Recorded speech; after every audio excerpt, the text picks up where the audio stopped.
Allez, bonjour à tous et bienvenue, nouvelle vidéo. Donc comme d'habitude, un petit récap mensuel de l'immobilier. On est sur janvier 2024, le premier mois de 2024 et on est parti, on continue cette petite série. On continue donc évidemment, je viens de vous dire, chute des ventes et baisse des prix, ça n'a pas changé en 2024 et je pense que ça risque de continuer tout au long de l'année. On est passé donc d'un marché d'opportunité à un marché d'utilité. En effet, aujourd'hui, les gens, s'ils souhaitent éventuellement changer de résidence principale, c'est vraiment pour de l'utilité. On est moins sur une opportunité, tiens, éventuellement, ça serait peut-être sympa, vu les taux avec des difficultés de financement. C'est pour cette raison. Évidemment, d'ailleurs, on a des répercussions, notamment sur les professionnels. Petit aparté, je ne suis pas agent immobilier comme certains pouvaient le penser. Alors, le logement est confronté aujourd'hui à un retournement de marché qui est inédit. Toujours les mots forts, évidemment, la FNAIM, qui est là pour soutenir aujourd'hui l'ensemble des professions de l'immobilier qui souffrent actuellement. L'année 2023, donc, comme on l'a vu, c'est terminé avec moins 22%. On est passé en dessous des 900 000 ventes, ce qui est quand même assez important. Même si bon nombre aujourd'hui de professionnels énoncent ou de vidéos que l'année 2023 est une année difficile, vu les chiffres, non, on a eu quand même de beaux volumes. Bien sûr, si on compare à l'année précédente, c'est-à-dire 2022, voire 2021, oui, comme je l'ai déjà mentionné plusieurs fois sur cette chaîne, oui, on est sur des baisses. Mais les 3 dernières années maintenant, c'était de superbes années. Donc, plus de 800 000, ça reste de très bonnes années. Même si aujourd'hui on a une baisse des prix, même si aujourd'hui au niveau du financement c'est compliqué, mais comme je vous l'explique à chaque fois, ça fait partie de l'immobilier, c'est des cycles, avec des hauts et des bas. La fête, au bout d'un moment, il faut qu'elle se termine. C'est le même principe sur tout secteur d'activité, que ce soit par exemple la bourse avec des grosses hausses, forcément derrière il faut une correction, il faut que ça respire. Là, c'est la même chose. Donc une baisse des prix conjuguée à une inflation qui est persistante, et qui continue aujourd'hui. Je ne sais pas si vous avez regardé la Fed qui va justement pas baisser ses taux. Donc à mon avis, on va rester, je pense, sur des taux comme ça, à mon avis, 2024. 2025, je pense qu'on risque peut-être éventuellement de sortir. Et puis après, on aura l'année présidentielle, donc il va strictement rien se passer. Donc sur les trois prochaines années, ça risque d'être compliqué. On a un blocage du marché de la transaction, en particulier donc le résidentiel. Je rappelle, l'immobilier, c'est pas que du résidentiel, c'est pas que de l'immeuble de rapport, c'est très vaste l'immobilier. Donc on a également tout ce qui est immobilier commercial, mais on a beaucoup moins de données. On a également une pénurie aujourd'hui de biens à vendre qui s'accompagne désormais par une pénurie de biens loués. Alors je viens de vous dire pénurie de biens à vendre, non, on a beaucoup de gens qui souhaitent vendre, mais à des prix qui sont relativement chers. Et je pense que ça risque de baisser au cours du temps. On a toujours d'abord une baisse de volume et après une baisse de prix. Donc on est, comme je l'ai mentionné, sur un marché, on est sur un marché maintenant d'utilité et non d'opportunité. Les ventes de confort se raréfient et les ventes contraintes demeurent. Voilà, car tout ce qui est succession, tout ce qui est divorce, quoi qu'il arrive, il y en aura toujours. Donc il y aura toujours des beaux volumes dans l'immobilier, c'est sûr. Le problème étant, c'est qu'aujourd'hui, bon nombre de professionnels, si je peux les appeler comme ça, ont profité d'un marché d'opportunités qui était juste exceptionnel, où le moindre pimpin qui ouvrait 3 portes et qui annonçait le prix de vente prenait des honoraires, pas de commission, on parle des honoraires, l'allure, des honoraires relativement élevés. Là aujourd'hui, changement de tendance. C'est seulement vraiment les vrais professionnels qui pourront s'en sortir, comme je vous l'annonce depuis plusieurs mois. Et là après, sur le dernier paragraphe, la FNAIM recherche évidemment un petit soutien, notamment pour soutenir l'accession à la propriété, notamment avec les primo-accédants, et justement accompagner la construction et restaurer la confiance des bailleurs privés. Je pense que c'est bien également de faire respirer gentiment le marché, qui ne baisse. Je pense que ça fait partie des cycles de l'immobilier. La construction vont quand même bien souffrir. Là, les promoteurs, ça va être très compliqué.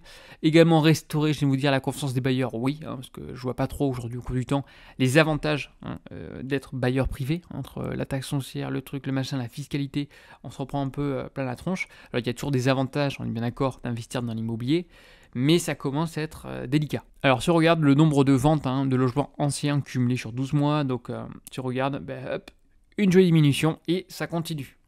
Comme d'habitude. L'évolution annuelle, cette fois-ci des ventes par département. On a vu que c'est vraiment le sud-est qui arrive aujourd'hui à résister. Là, je viens de vous dire, on est quand même sur du moins 30 à moins 15. C'est bon.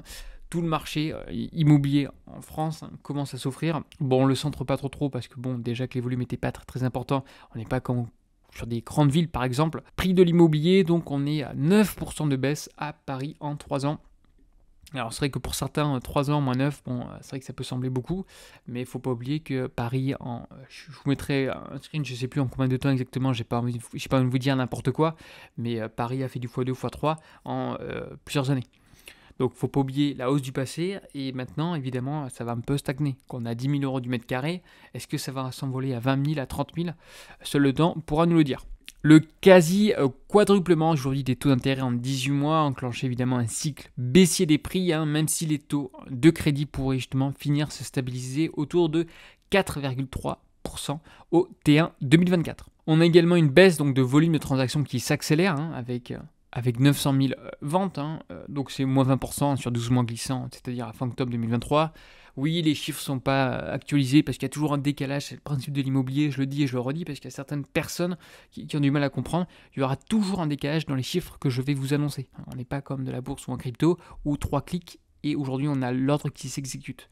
Non, on a quand même une certaine, aujourd'hui, latence dans l'immobilier. Elle entraîne également dans son sillage donc les prix qui sont infléchis avec une baisse de 1% sur un an au 1er janvier, après plusieurs années justement de hausse. Encore une fois, il n'y a pas un marché immobilier, il y en a plusieurs.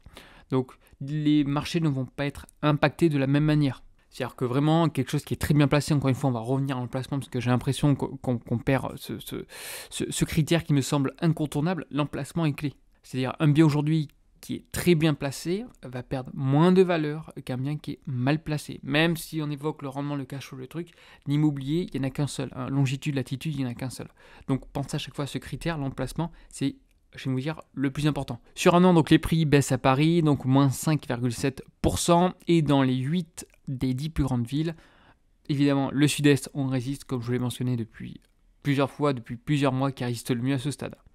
Paris, donc, on repasse sous la barre évidemment des 10 000 euros du mètre carré. Et la baisse cumulée des prix est donc de 9%, comme je vous l'ai annoncé juste ici, à partir de septembre 2020. On a également aujourd'hui une capacité d'achat immobilier des ménages qui est à des niveaux bas et subit de plein fouet justement la hausse des taux. Les communes moyennes et rurales, c'est ce qui résiste le mieux maintenant. En Corse et en région PACA, les prix sont toujours en hausse. Donc, ce qui, encore une fois, il y a plusieurs marchés immobiliers, il n'y en a pas qu'un seul. Alors au niveau des prix, donc voici l'évolution des prix des logements en France. Donc d'un côté on a les apparts, de l'autre côté on a les maisons, il y en a l'ensemble.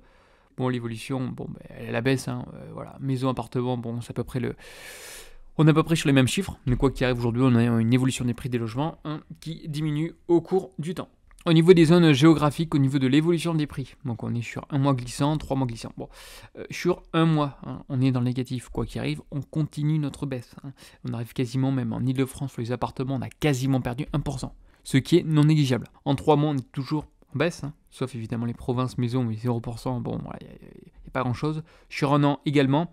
Les provinces appartements, voilà, c'est là où on a du plus 0,2, c'est pas grand chose, c'est vraiment sur 2 ans qu'on redevient, on va dire, à une évolution de prix positive, sauf Île-de-France, encore une fois. Et là, c'est là où on se rend compte que l'immobilier, c'est du long terme, sur 5 ans, on est en positif. Donc, plusieurs types de marchés, la plupart aujourd'hui des marchés immobiliers souffrent, on a une baisse de volume qui continue malheureusement d'augmenter avec une baisse qui diminue, et par la suite, évidemment, des prix qui vont continuer de baisser.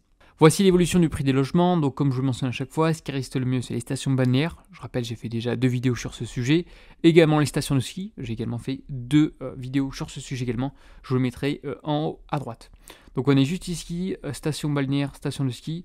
Le reste, on a quand même entamé aujourd'hui une forte décélération, comme par exemple Paris. Voilà, Paris, de 2016 jusqu'à 2020-2021. A subi une très forte augmentation, comme on peut voir, a superformé la plupart des autres marchés. Donc aujourd'hui, forcément, on a besoin de respirer. Et on a Paris qui s'effondre, mais on a une baisse des prix qui est assez prononcée. Au niveau de l'évolution annuelle des prix par département, Paris, comme je le mentionnais, il y en est quasiment à du moins 8, entre moins 8 et moins 5, d'après la légende. Ce qui résiste le mieux, c'est le sud-est et également les dom-toms. La vidéo touche à sa fin. Merci d'avoir visionné la vidéo. N'hésitez pas à liker et à vous abonner. Si vous avez des questions, n'hésitez pas dans les commentaires. Allez, bye bye.